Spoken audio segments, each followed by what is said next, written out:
Hi, I'm Mike Beliveau, and this week we're going to look at another iconic revolver of the Wild West, reincarnated as an airgun. Today's video is going to be on the Smith Wesson Schofield revolver, which was, of course, the other cavalry gun of the 19th century for the United States Army. So, we're going to take a look at this. We're going to look at its features. We'll compare it to the original, and we'll shoot it a bit. So let's take a look at the Schofield.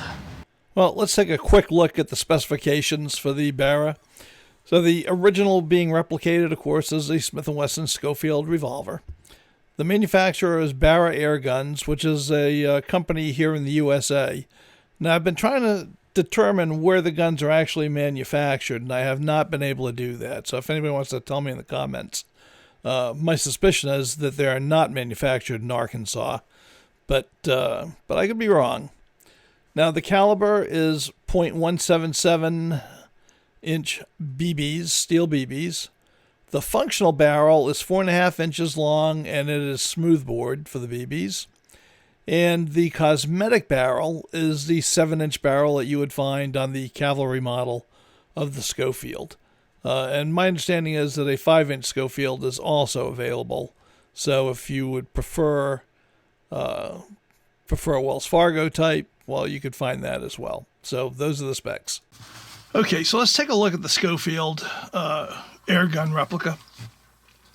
If you like Schofields, you are going to love this gun. That's all I can say. It is very true to the original.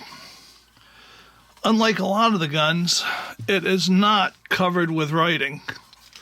It's got a very discreet .177 caliber BB and the serial number, and that's it. That is it. So it's a very handsome replica. It functions well as a replica. The hammer standoff is quite minimal. I'm just going to show you because I happen to have it handy. Okay, so you can see when you look at, say, the Colt or the Remington like this one, the hammer standoff is very noticeable. On the Schofield, you see it, but because of the design, it does not look egregious. Now, admittedly, on a real Schofield, this is in a birdie replica, right? You're not going to get any standoff at all. So, I mean, there is that. But, you know, given the nature of these replicas, it actually looks quite good. So that is absolutely in its favor. Like I said, it's a handsome replica.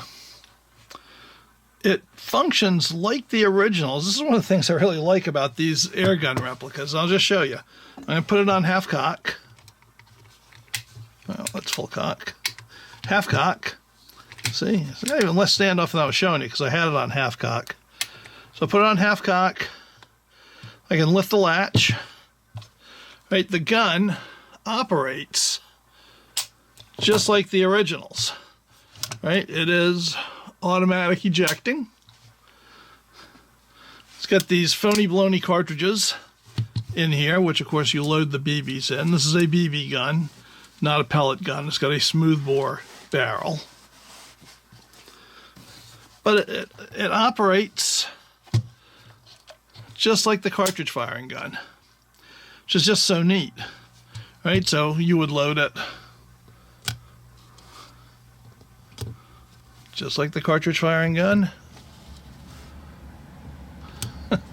I do like these phony bullets. I mean, it's such a good touch. Close it, cock it, and you're in business. Okay, now these operate on CO2 canisters, and because of that, the grips on these things are mostly oversized. So I showed you the Colt, and that's noticeably oversized. It's really more like an 1860 Army. We'll do the Remington another time, but I'll just give you the answer in the back of the book. The Remington grips are huge much bigger than the original. These grips are not. They are fractionally larger than the original, maybe 1/8 of an inch is all. I mean, it's really not noticeable. I didn't even know until I absolutely put them together that this was slightly larger than the original grips. They feel exactly like the originals. They feel great in your hand. I gotta be honest, there's not much not to like about this, right? I mean, this is probably my favorite of the replica, air guns of the Old West. So, just a great little gun. I got a little wax over here from the still photography. Rub that off. So it's got the nickel finish. It's got faux wood grips. Size for size, it's very much like the original. We'll just put them both together and you can see. Really fantastic. So, now I've got, of course, my Uberti Schofield here. And this is a holster that I've got for it. It's El Paso Saddlery, Jesse James rig with tearaway carving on it. And of course, it fits the original very well. So let's see how well it fits the replica. And perfectly. Right, so it gives you an idea of how, how close to the originals these really are. They're powered by these CO2 cartridges, and they go in right here. Very simple. I'll just put this one in, and we'll get it good to go. It's good to put a little air gun lube on here. This is a silicone-based lube, and what happens is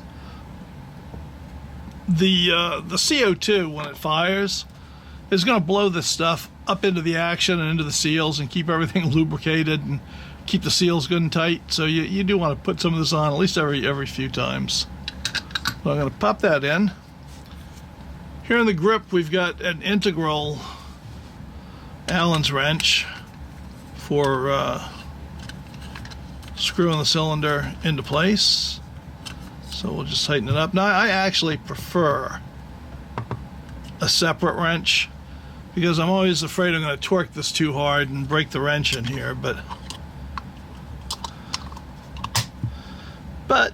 there we go. Now let's see. I always like to make sure that I've punctured the seal. I usually take a cotton ball. Yep. So that's all good to go. So now we can load these cartridges in here. All right, we can load these up with BBs. I'll show you how that's done, and then we can shoot it. But I'll tell you what, if you want a Schofield, but maybe you're not going to shoot one enough to make it worth spending $1,000 on, one of the Ubertis, you can spend like $120 on this and get an excellent reproduction that you can plink with anywhere. I'm very much impressed with these Schofield replicas. All right, loading the Barra Schofield replica airgun is very much like loading the real Schofield. The only difference, I'm going to show you this, is there is a safety on the back. So right here where my thumb is a little lever. If you push it up, it blocks the hammer. You won't be able to bring it back to full cock. You can still load the gun like this. It will open the action. You can eject the shells just like the original. And I'm going to use Crossman's .177 caliber copper-coated steel BBs here. So I'm just going to pop some out in my hand. Now, if you remember the Colt replica I showed you in the last airgun video, you know that they loaded from the back, right? And this does have a hole in the back, but you can't load them that way. The Schofield replicas load from the front. You just push the BB in, just like that.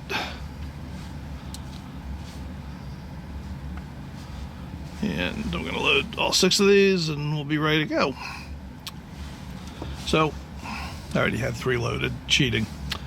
So, okay, I've got the shells loaded. Now it's going to load into the gun exactly the same way that the real cartridge firing Schofield operates. I'm going to put it in the cylinder.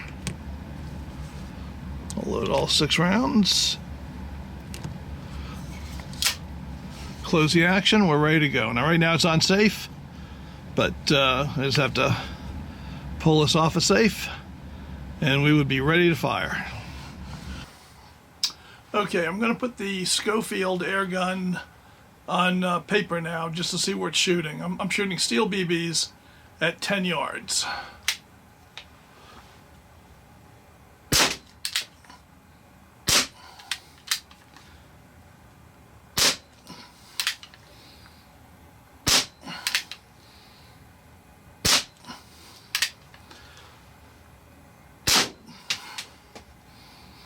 Okay, so the Schofield gave us a 1-inch group at 10 yards. Really not bad, but it's shooting to the left, just like the Colts were. Okay, so this gun was shooting to the left, as were the Colts, by the way, but I couldn't do much with the Colts.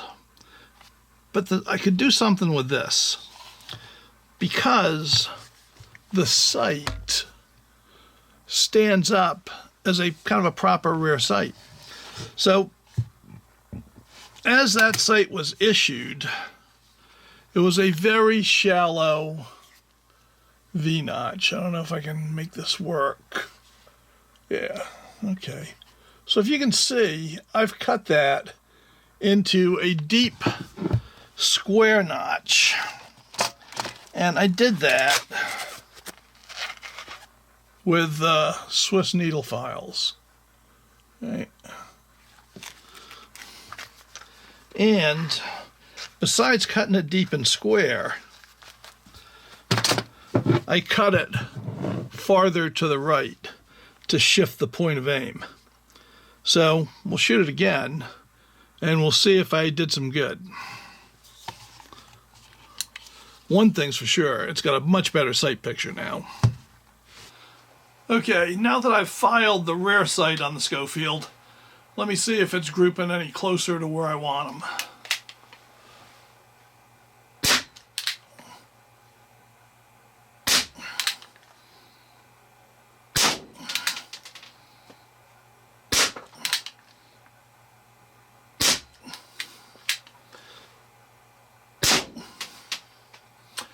All right, let's go see. Okay, after working on the sights a bit, right, you can see we're pretty much getting it in the X ring now. That's 2 cylinders full, so 12 shots in there. I had a couple of flyers. I went a little bit to the left, but as a measure of central tendency, it's doing pretty good. Now I could file the front sight down, but I'm not really sure what the composition is of that metal. I don't want to compromise the faux nickel plating. So I think I'm just going to live with that for a little while, just aim a tad high.